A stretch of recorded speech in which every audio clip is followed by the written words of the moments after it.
బట్టతలతో బాధపడుతున్నారా? ఆధునితనమైన పద్ధతిలో hair transplantation చేయబడును. Face clinic, Hyderabad. Hello Ram గారు. హాయ్ నాగరాజు. నాకు బాగా తెలుసుకోవాల్సినటువంటి టాపిక్ ఏదైనా ఉంది అని అంటే ఇది ప్రతి ఒక్కరు వీడియో చూడండి, షేర్ చేయండి. నేను ఒక 1 మిలియన్ వ్యూస్ ఎక్స్పెక్ట్ చేస్తున్నాను. ఎందుకంటే నాకు తెలిసి నేను చాలా బెస్ట్ టాపిక్స్ చేయగలుగుతాను, కానీ బట్ ఈ టాపిక్ మీరు చూసిన తర్వాత మీరు ఫీల్ అయ్యి కింద ఏడుస్తారు కూడా. సో అటువంటి టాపిక్ ఇది. Expecting more. కింద కామెంట్ బాక్స్లో కూడా డెఫినెట్గా మీరు పెడతారు కూడా దీనికి సంబంధించి. అంత 100% నేను గ్యారంటీ ఇవ్వగలుగుతాను. అతిపెద్ద స్కామ్, అది కూడా సైకలాజికల్ స్కామ్ ఏదైనా ఉంది అని అంటే గ్యాస్ లైటింగ్. అసలు ఇది ఎలా స్టార్ట్ అవుతుంది, దీని క్యారెక్టరిస్టిక్స్ ఉండేటువంటి వాళ్ళు ఏ విధంగా ఉంటారు, దీని బారిన పడినటువంటి వాళ్ళ పరిస్థితి ఏంటి, ఎలా బయటపడాలి. సో ఈ గ్యాస్ లైటింగ్ అనేది చాలా తక్కువ మంది తెలుసు. టాపిక్ మొత్తం పూర్తిగా చూడండి. కుదిరితే ఈ వీడియో అందరికీ షేర్ చేస్తే మీకు ఒక అవగాహన వస్తుంది ఎవరు గ్యాస్ లైటింగ్లో ఉన్నారు అనేది. నారాజు, ఒక మనిషి తప్పు చేస్తే ఎదుటివాడు తప్పు చేయకపోతే చెయ్యని వాడే చేసినట్టు ఫీల్ అయ్యేలా చేయడాన్ని గ్యాస్ లైటింగ్ అంటారు. అసలు నా తప్పే ఉంది, అసలు నాకు అర్థం కాదు, నన్ను అంటావంటే అసలు తప్పు చేసింది నువ్వు కదా అని. 5 నిమిషాలు వాళ్ళతో ఆర్గ్యూ చేసిన తర్వాత ఈ తప్పుని ఎత్తి చూపినోడు గిల్టీ ఫీలింగ్లో అరే నేను ఇంత తప్పు చేశానా అని వాళ్ళే ఫీల్ అయ్యేటట్టు చేసే ఒక గొప్ప సైకలాజికల్ అబ్యూజ్, అవతల వాళ్ళను మోరల్గా బాగా పడిపోయేటట్టు చేసి వాళ్ళ మీద వాళ్ళకి నమ్మకాన్ని కోల్పోయేటట్టు చేసే గ్యాస్ లైటింగ్ అంట. చాలామందికి ఆశ్చర్యం, గ్యాస్ లైటింగ్ అనేది ఏంటి, అసలు దానికి దీనికి సంబంధం ఏంటి అని. నేను ఇది ఎలా వచ్చిందని చెప్తా. నారాజు, కొంతమంది ఏం చేస్తారంటే ఘోరమైన తప్పిదం చేస్తారు. ఎదుటి వాళ్ళు ఆ తప్పును కనిపెడతారు, కనిపెట్టి ప్రశ్నిస్తారు, ఇదేంటి ఇలా జరిగింది, ఇది నేను అబ్జర్వ్ చేశాను. వెంటనే వీళ్ళు ఏం చేస్తారంటే అవతల వాళ్ళ అబ్జర్వేషన్ క్యాపబిలిటీని డౌట్ పడతారు, ప్రశ్నిస్తారు. అవతల వాళ్ళు బలహీనతగా ఫీల్ అయ్యేటట్టు చేస్తారు. అసలు నీ అబ్జర్వేషన్ కరెక్టేనా, నువ్వు సరిగ్గా విన్నావా, నీకేదో ప్రాబ్లం ఉన్నట్టుందే, నీకు సైకలాజికల్గా కొంచెం వీక్ ఉన్నట్టున్నావు, నువ్వు సరిగ్గా అబ్జర్వ్ చేయలేదు, అయినా ఇంత చిన్న విషయాన్ని అంత సీరియస్గా తీసుకుంటున్నావా అని ఒక 5 నిమిషాలు వీళ్ళు మాట్లాడిన తర్వాత అవతల వాళ్ళు నేనే పొరపాటు చేశానా, నాదే తప్ప అని 2 అడుగులు వెనక్కేసి అపరాధ భావనతో, గిల్టీ ఫీలింగ్తో ఇంకెప్పుడు వీళ్ళని ప్రశ్నించకూడదు, నాలోనే ఏదో లోపం ఉన్నట్టుందని కొంతకాలం తర్వాత వీళ్ళని ఎప్పుడు ఎదురుపడినా సరే తప్పు నాదే అన్న ఫీలింగ్లో ఉంటారు. ఉదాహరణకి ఒక చిన్న ఎగ్జాంపుల్ తీసుకుందాం. ఎవరికైనా అప్పు ఇచ్చారనుకుందాం, అప్పు ఇచ్చావు, తీసుకున్న వాడికి చెల్లించాల్సిన బాధ్యత ఉందా లేదా, ఇచ్చినోడికి అడిగే హక్కు ఉందా లేదా.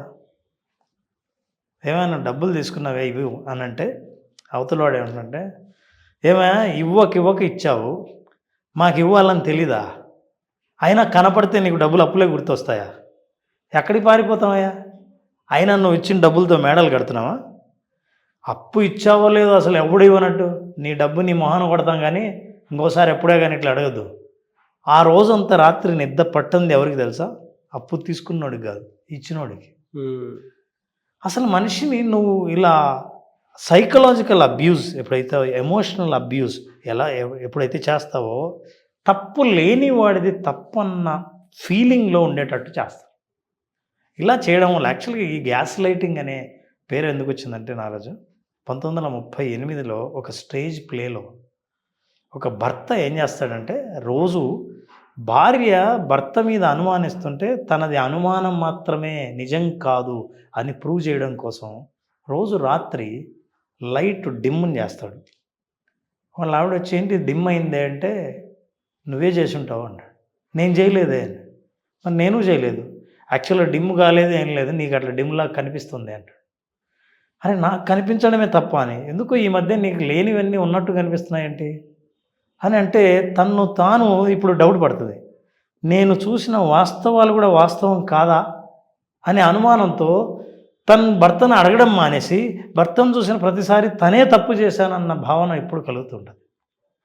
ఒక బాసు కింద పనిచేసే వ్యక్తితో బాస్ తప్పు చేసి ఈ తప్పును ప్రశ్నించడమో ఎదురుగా ఎదిరించాల్సిన అవసరం లే, ఇది నా అబ్జర్వేషన్ అని చెప్తే నీ అబ్జర్వేషన్లో ఎన్ని లోపాలు ఉన్నాయో, ఎంత చీప్గా నువ్వు అబ్జర్వ్ చేశావో, నువ్వు మాట్లాడిన మాటలు ఎంత తక్కువ విలువ కలిగినవటో అని గుర్తు చేసి ఇంకెప్పుడు మనం బాస్ను ప్రశ్నించకూడదు అనేటట్టు చేసి ఇంకెప్పుడు ప్రశ్నించకుండా చేయడం అనే ఎమోషనల్ అబ్యూజ్నే గ్యాస్ లైటింగ్ అంటారు.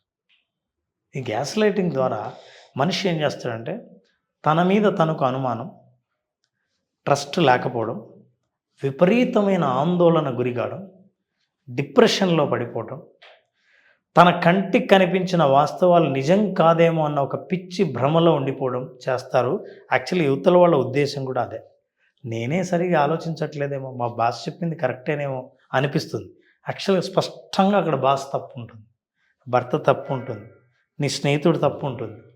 కానీ వీళ్ళందరూ గ్యాస్ లైటింగ్ అనే ప్రక్రియ ద్వారా, ఒక సైకలాజికల్ టెక్నిక్ ద్వారా తన తప్పును కప్పిపుచ్చుకొని అడిగిన వాడిదే తప్పని గట్టిగా వాదించి ఇంకెప్పుడు ప్రశ్నించకుండా చేసుకుని తమ అధికారాన్ని కంటిన్యూగా సాగిస్తారు.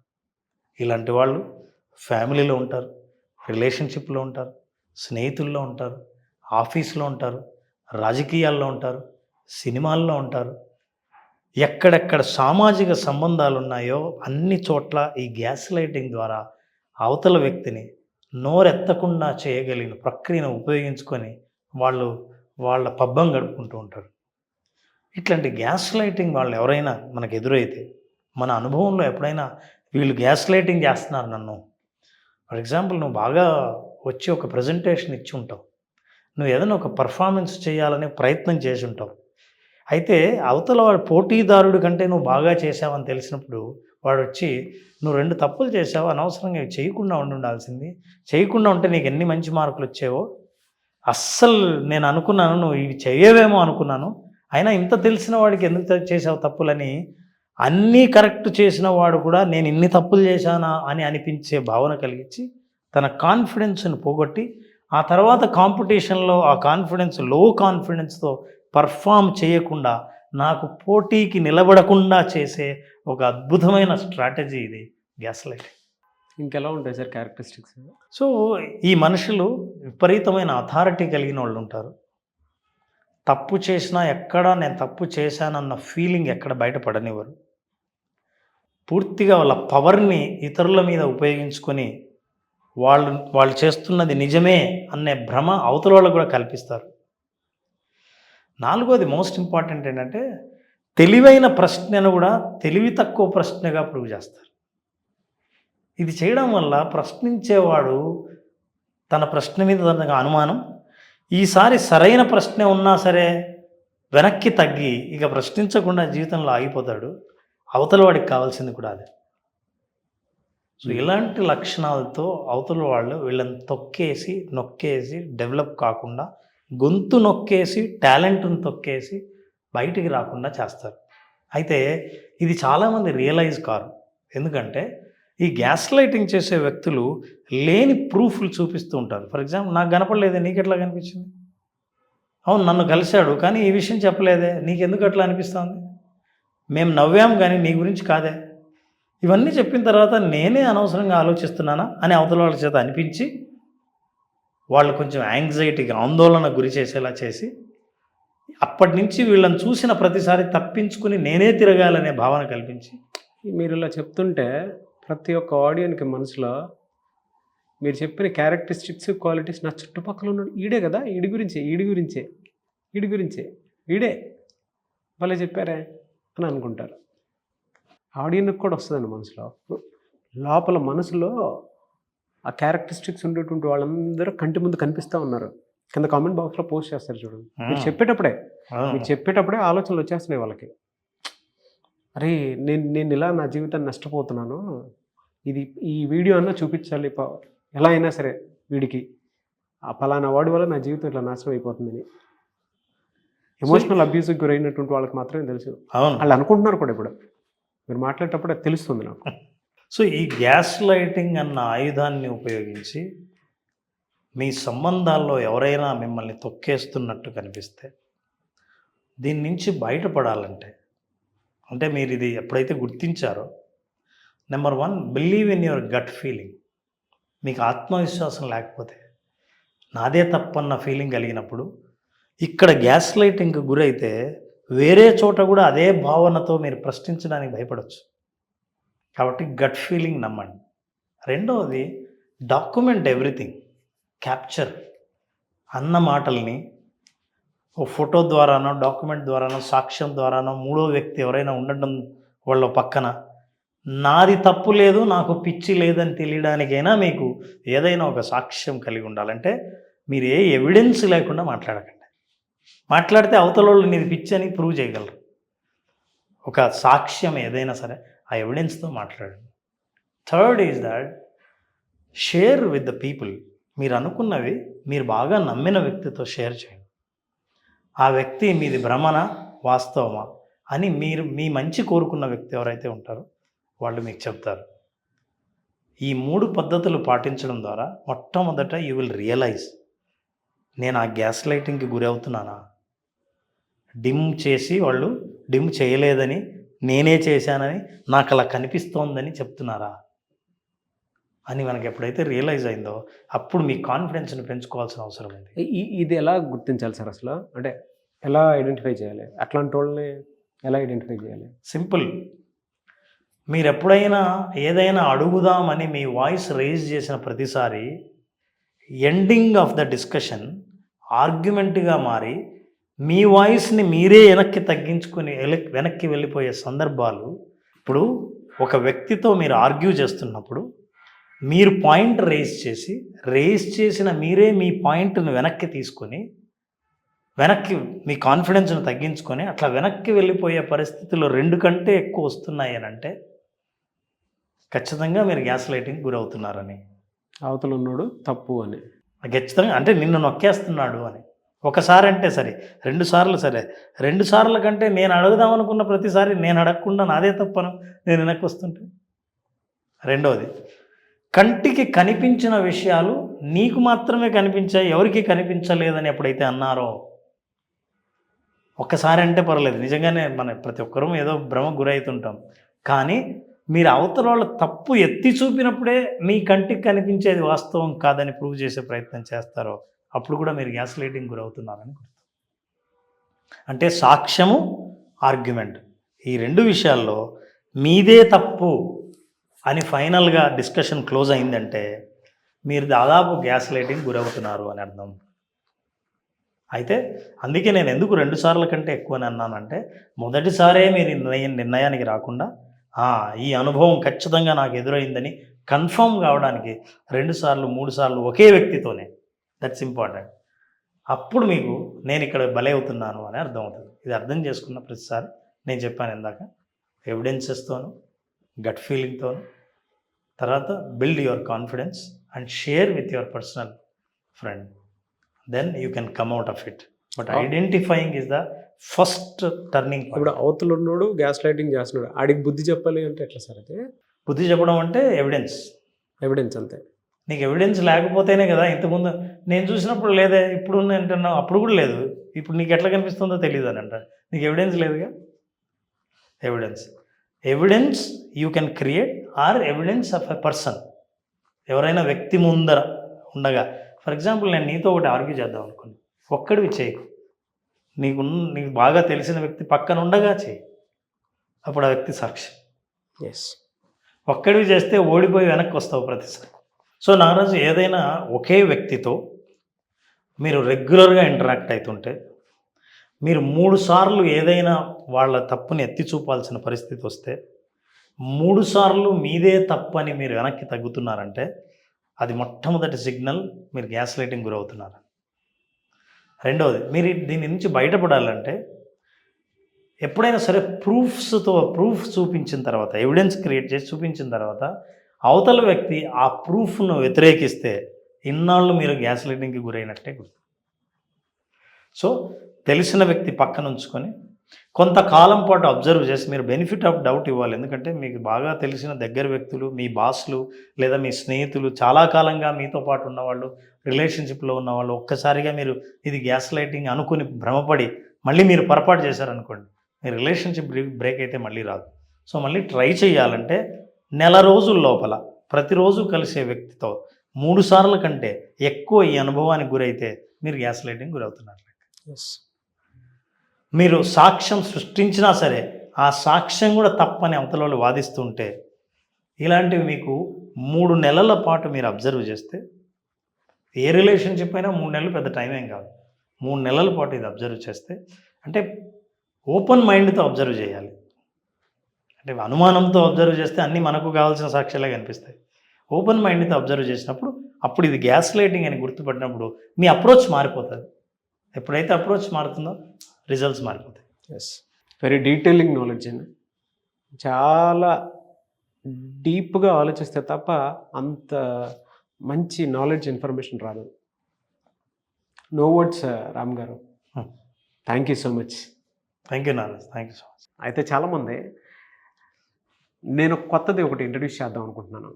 అంటే ప్రతి ఒక్కరికి ఒక మానసిక సమస్య అనేది ఉంటుంది. కొంతమంది బాహాటంగానే చెప్తారు, ఎలా అంటే నేను దీంతో సఫర్ అవుతున్నాను అని. అటువంటి వాళ్ళు మన షోలో ఇన్వైట్ చేద్దాం అని అనుకుంటున్నాను నేను కొంతమందిని. ఎందుకంటే వాళ్ళని మనం ఎప్పుడైతే లైవ్లో మాట్లాడి వాళ్ళ ప్రాబ్లమ్ని సాల్వ్ చేస్తామో దానివల్ల ఎక్కువ ఇన్స్పైర్ అయ్యే అవకాశం ఉంటుంది చాలామంది. సో అభ్యంతరం లేదు అనుకునేటువంటి వాళ్ళు మీకు మా షోలో పార్టిసిపేట్ చేద్దాం అనిపిస్తే, సమస్య ఏదున్నా సరే, మానసిక సమస్యలకు సంబంధించి ఏదున్నా సరే, సమస్య కాదు, మనకు చర్చకు అనుకూలమైన అంశం ఏదైనా చర్చకు అనుకూలమైనటువంటి అంశాలు ఉన్నా కూడా మీరు మా షోలో పార్టిసిపేట్ చేయాలి అని అంటే స్క్రీన్ మీద కనిపిస్తున్న నెంబర్కి మీరు call or message or WhatsApp చేసి రావచ్చు. మా షోకి హైదరాబాద్లో ఉంటుంది మా స్టూడియో. సో మీరు అక్కడికి రావచ్చు, లేదా హైదరాబాద్లో ఉండేటువంటి వాళ్ళైనా సరే మీరు మాతో పార్టిసిపేట్ చేయొచ్చు. లేదు పర్సనల్గా కొంతమంది అపాయింట్మెంట్ తీసుకోవాలి అనుకునేటువంటి వాళ్ళు ఉంటారు. సో వాళ్ళు మీ దగ్గర అపాయింట్మెంట్ కోసం, లేదంటే personal coaching కావాలనుకుంటారు 1 month 2 months 3 months అని. ఇప్పుడు సెలబ్రిటీస్ ఏ విధంగా అయితే మీ దగ్గర కోచింగ్ తీసుకుంటూ ఉన్నారో, నాలాంటి వాళ్ళు కూడా కోచింగ్ తీసుకుంటూ ఉంటారు. సో అట్లా కొన్ని ఉంటాయి. అలాంటి వాళ్ళకు కూడా మీరు టైం ఇస్తారా, ఎలా ఉంటుంది, అండ్ విజువలైజేషన్ క్లాస్ అప్పుడు ఉండే అవకాశం ఉంది. నారాజు, తప్పకుండా మంచి ప్రపోజల్ చెప్పాను. ఎవరైనా సరే రకరకాల ఏజ్లో సామాజికంగా రకరకాలైన సమస్యలు ఎదుర్కొంటుండొచ్చు. కొన్ని విషయాలు చెప్పాలనుకుంటే వాళ్ళకి వేదిక దొరకకపోవచ్చు. ఆ ప్లాట్ఫామ్ని మనం క్రియేట్ చేయటం అనేది మంచి ఆలోచన. వాళ్ళు వస్తే మనం చర్చించి ఆ కేటగిరీలో ఉన్నవాళ్ళు, ఆ ఏజ్ గ్రూప్లో ఉన్న వాళ్ళందరికీ నిజంగా మన సుమన్ టీవీ ఛానల్స్ వాళ్ళకి చాలా నాలెడ్జ్ని అందించిన వాళ్ళం అవుతాం. We will invite and will discuss. ఇంకా లోతులు, కొత్త పార్శ్వాలు, న్యూ డైమెన్షన్స్ని కూడా మనం డిస్కస్ చేయొచ్చు. అలాగే ఎవరైనా అపాయింట్మెంట్ ఖచ్చితంగా ఫర్ కోచింగ్ కానీ కన్సల్టేషన్ ఉంటాయి సార్, వాటి నుంచి బయటపడలేరు. వాళ్ళు ఏంటంటే కోచింగే అవసరం వాళ్ళకి. అంటే కొన్ని థెరపీస్ చాలా అవసరం. ఇప్పుడు కొంతమందికి సిగరెట్ అలవాటు ఉండదు, కొంతమంది మందు అలవాటు ఉండదు, కొంతమందికి వైఫ్ అండ్ హస్బెండ్లో నార్సిస్టిక్ క్యారెక్టరిస్టిక్స్ ఉండేటువంటి వాళ్ళు ఉంటారు. ఇన్బిల్ట్ లాగా వచ్చేసి ఉంటాయి, బట్ వాటికి థెరపీ అవసరం. అట్లా అందుకే కోచింగ్ అవి అడుగుతూ ఉన్నాం. కెరీర్ బిల్డ్ చేసుకుందాం అనుకుంటారు.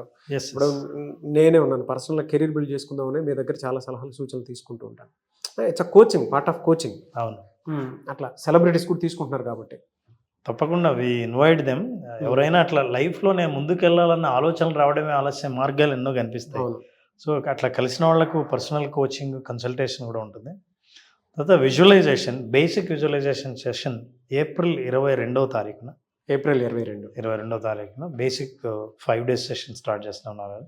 ఈ సెషన్లో అటెండ్ అయిన వాళ్ళు, అటెండ్ కాకముందు మేము ఏమనుకొని వచ్చామంటే అని వచ్చిన వాళ్ళు, అద్భుతమైన అనుభవాలు చెప్పిన వాళ్ళు చాలామంది ఉన్నారు. లైఫ్ ఎలా టర్న్ అవుతుందో కానీ అందరికీ అనిపిస్తుంది. కానీ చాలా తక్కువ మంది జాయిన్ అయ్యి వాళ్ళు ప్రతిసారి ఒక మాట అంటుంటారు, నిజంగా నేను చాలాసార్లు వాయిదా వేసానండి, ఇప్పుడు నాకు అర్థమైంది టైం వస్తే తప్ప ఒక్కొక్కరికి ఆ అదృష్టం కలగదని అని. కానీ ఒక్కసారి అటెండ్ అయితే అనుభవం అద్భుతంగా ఉంటుంది. ఏప్రిల్ 22వ తేదీన 5 రోజుల పాటు జరిగే basic art of visualization session attend అయినప్పుడు లైఫ్ న్యూ డైమెన్షన్ ఎలా ఉంటుందో చూడొచ్చు. డెఫినెట్గా అండి. ఏప్రిల్ 22వ తారీఖు విజువలైజేషన్ క్లాస్కి మీరు అటెండ్ అవ్వాలి అనుకుంటే, మీకుండేటువంటి సామాజిక సమస్యలు, వ్యక్తిగత సమస్యలు, వాటి నుంచి బయటపడడానికి అవకాశం ఉంటుంది, కెరీర్లో ఎదగడానికి అవకాశం ఉంటుంది. సో ఈ అవకాశాన్ని మాత్రం మిస్ చేసుకోవద్దు. Wish you all the best. మీరు ఎన్రోల్ చేసుకోవాలనుకుంటే స్క్రీన్ మీద కనిపిస్తున్న contact number call or message WhatsApp చేసి వెంటనే ఎన్రోల్ చేసుకోండి. ఒకవేళ మీకు కనెక్ట్ అవ్వట్లేదంటే మిస్టర్ నాగ్ అఫీషియల్ 1 అని నా ఇన్స్టాగ్రామ్ ఐడి ఉంది, దానికి మీరు పర్సనల్ మెసేజ్ పెడితే నేను రామ్ గారి టీమ్ ఫార్వర్డ్ చేస్తాను. ఆ విధంగా సరే మీరు అప్రోచ్ అవ్వచ్చు. అండ్ ఈ వీడియో లైక్ చేయండి, షేర్ మాత్రం తప్పకుండా చేయండి. ఇలాంటి మరిన్ని వీడియోస్ కోసం మా ఛానల్ ఫాలో అవ్వండి. Thank you so much Ram గారు. థ్యాంక్ యూ నాన్న. సుమన్ టీవీలో మీ పర్సనల్ అండ్ బిజినెస్ ప్రమోషన్స్ కోసం కింది నెంబర్కి కాంటాక్ట్ చేయండి.